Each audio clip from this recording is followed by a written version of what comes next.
Everybody, we are back again for another little road trip video, heading a different way. This time we are at a Walgreens. Now, I've not had success at a Walgreens in a long time. I can't even tell you, in series 2 maybe from last year, so not going to be too hopeful on this one, but maybe I'll stumble into something lucky, and we'll see what's inside this first stop.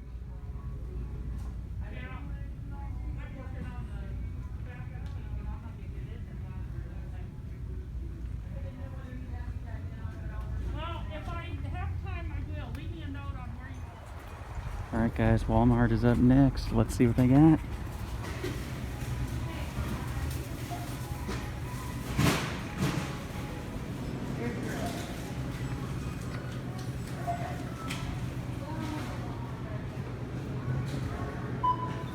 Alright guys, that was a first for me.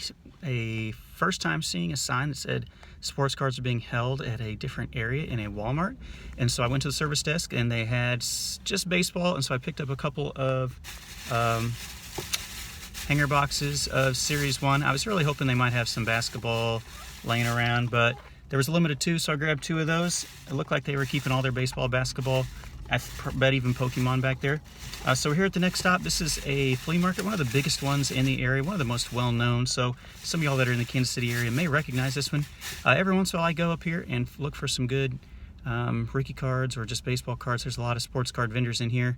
You'll probably see a lot of retail product that people have bought and then put here in the flea market, which I think might be one of the reasons that they have implemented those policies at Walmarts and maybe even Targets around here. So let's go in and check it out.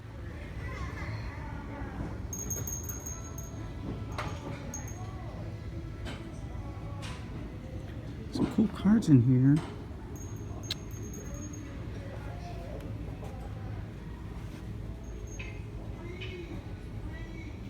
Price is just a little bit too high for me.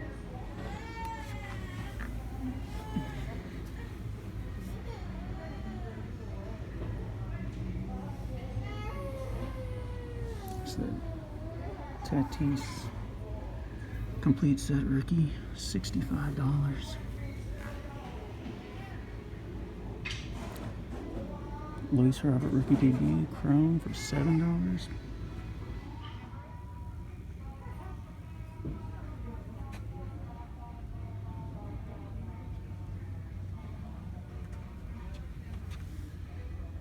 These football boxes are all sold out.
All right, guys, I was in that flea market a long time. I want to say two and a half hours almost. They had so much stuff that I didn't even know that was there. Some vendors I'd never been to before. So I'll show you what I picked up when I got home. I got a lot of stuff.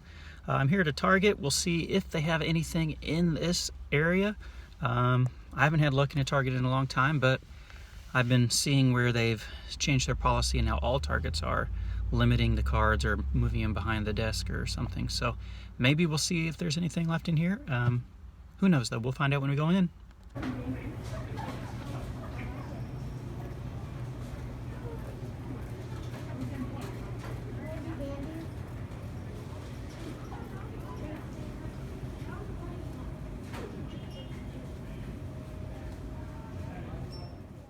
Okay, I am back downstairs. Here is what I was able to pick up at the flea market / antique mall. You saw already at that Walmart, the only retail store where I had success, I was able to find those hanger boxes. I didn't bring them down here. I just wanted to show you the cards I found at the antique mall flea market place. It's the only place I was really able to find a bunch of cards. These were all pretty cheap. They were little 30-cent grab bags, I guess. The only reason I purchased these is because these are the 1993 tops, right? This is Series 1. That obviously Derek Jeter's card, rookie card, is in Series 1 of 1993 tops.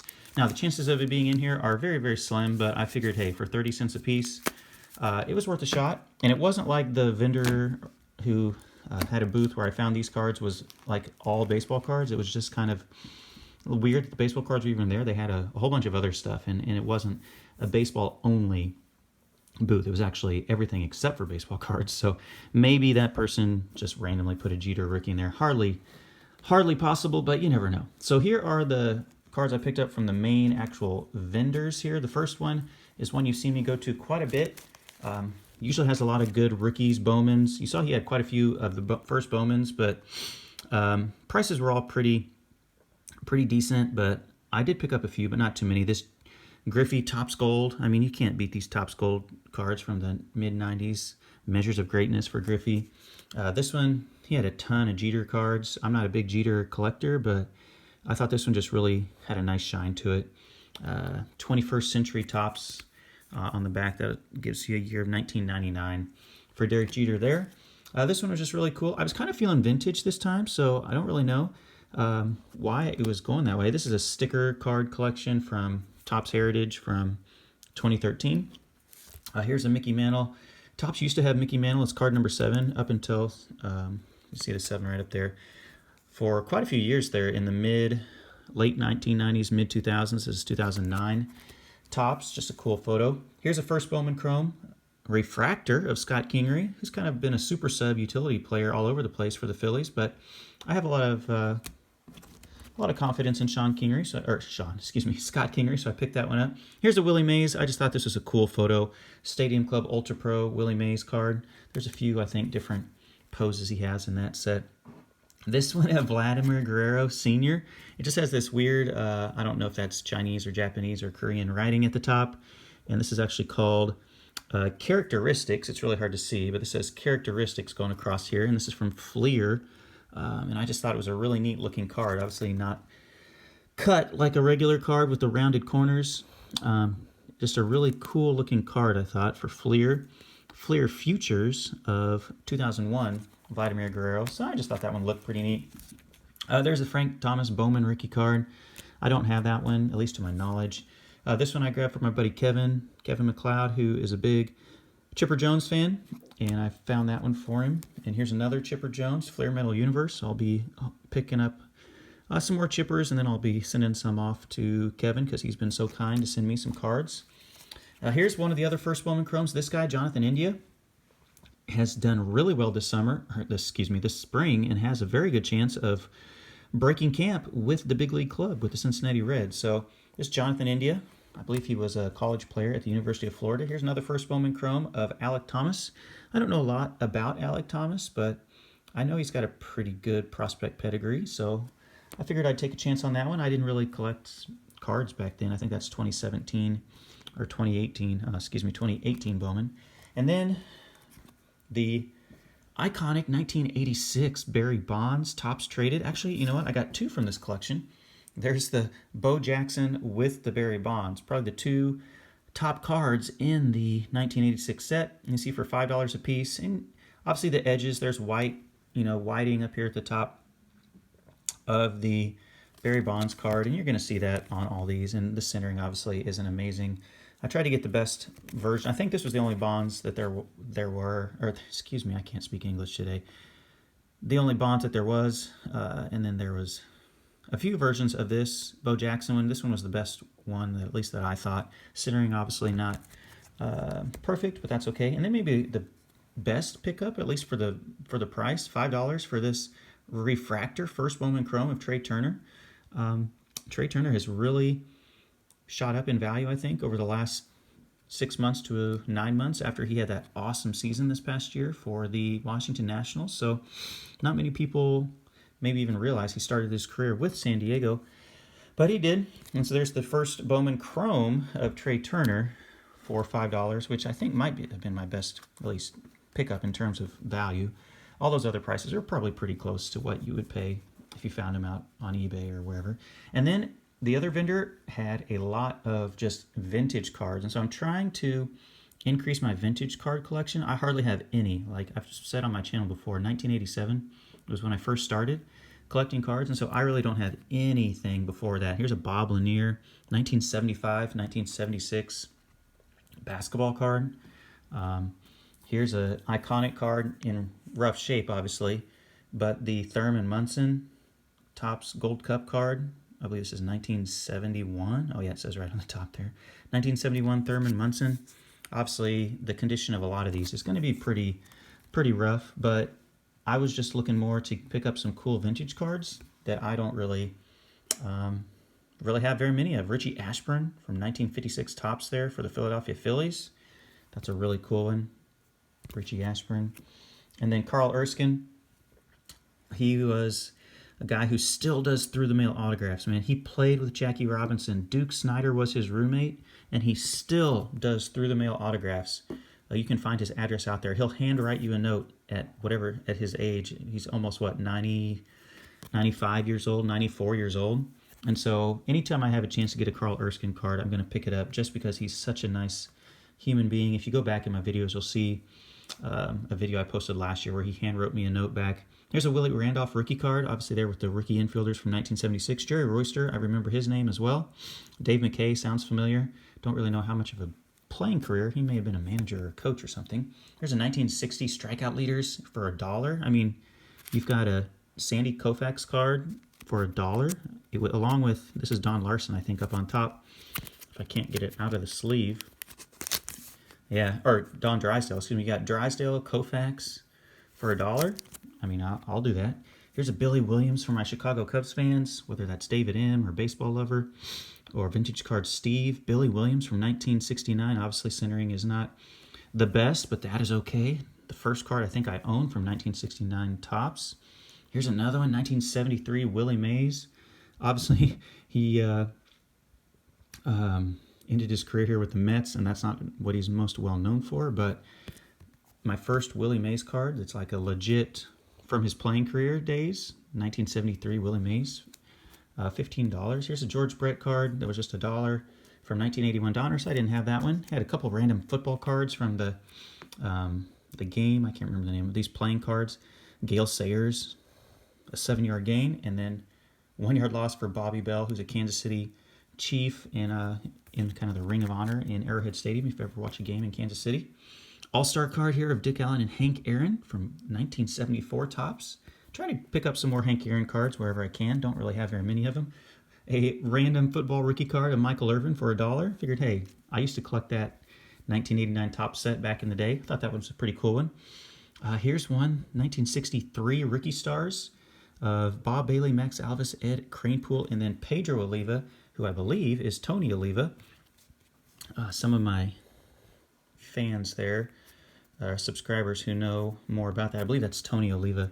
Oh, that's what it says right here. Tony Oliva rookie card. And that is a pretty nice one. 1963, obviously worn, really, really worn down, but still a pretty neat one of Tony Oliva. Here's another basketball one, Paul Westphal for the Phoenix Suns from 1975-76. I just like the look of those cards. Here's another really cool one, right? Ernie Banks, oh my goodness. Mr. Cub, big time legend of the game. 1969, Ernie Banks, in rough shape, but it doesn't even matter. Card number 20 there, you see he's played all those years with the Cubbies. On the back of his card there, Ernie Banks, my first ever Ernie Banks card. I was super excited to get that. We got a Wes Unseld for $2, 1978, 1979. And then one of these kind of oversized cards of Paul Silas. It says this is a rookie, which I believe it is. He didn't even have a right-size top loader. Even though he had played a few years there with St. Louis, I believe this is his rookie card. Obviously dinged up, but pretty neat nonetheless to get a Paul Silas. I can kind of match that up with my other one of those kind of taller cards I found in another flea market earlier. And then maybe my favorite one of the bunch, 1954 Bowman Larry Doby. Larry Doby, the first black African-American player in the American League, right? Everyone obviously knows Jackie Robinson broke the color barrier and was the first black player, African-American player in the National League, but Larry Doby was the first in the American League there for Cleveland. And this just iconic card design of 1954 Bowman, obviously in the screw down case here, but I'll eventually get it out of there. Larry Doby, Hall of Famer, and a card that I was super excited to find and have a chance to pick up. So there you have it, guys. I picked up a lot of vintage in this one. Now, my vintage collection isn't nearly at the level of some of you guys, but I wanted to get a little bit of vintage picked up that I have never seen before when I had a chance, and the prices I thought were pretty decent. So I spent a little bit more money on this trip than maybe I was expecting going in, but hey, when you get a chance to pick up Ernie Banks, Larry Doby, Sandy Koufax, Hank Aaron, Willie Mays cards, I mean, how often are those cards going to be laying around for you to have a chance to pick up at a decent price? So I went ahead and spent a little bit more money than I usually do at this place, but I thought it was all good and worth it. So thank you so much for watching this video. I'll eventually crack into these to see if we can find that maybe 1993 Derek Jeter rookie card. Highly doubtful in a 30-cent little grab bag pack there, but you never know. Stranger things have happened, I guess. So thank you so much for watching this video, guys. Appreciate you coming along the journey with me. Stay tuned to my channel. Hopefully you subscribe if you enjoy my content, and if not, that is cool too. Have a good one out there, everyone. We'll see you.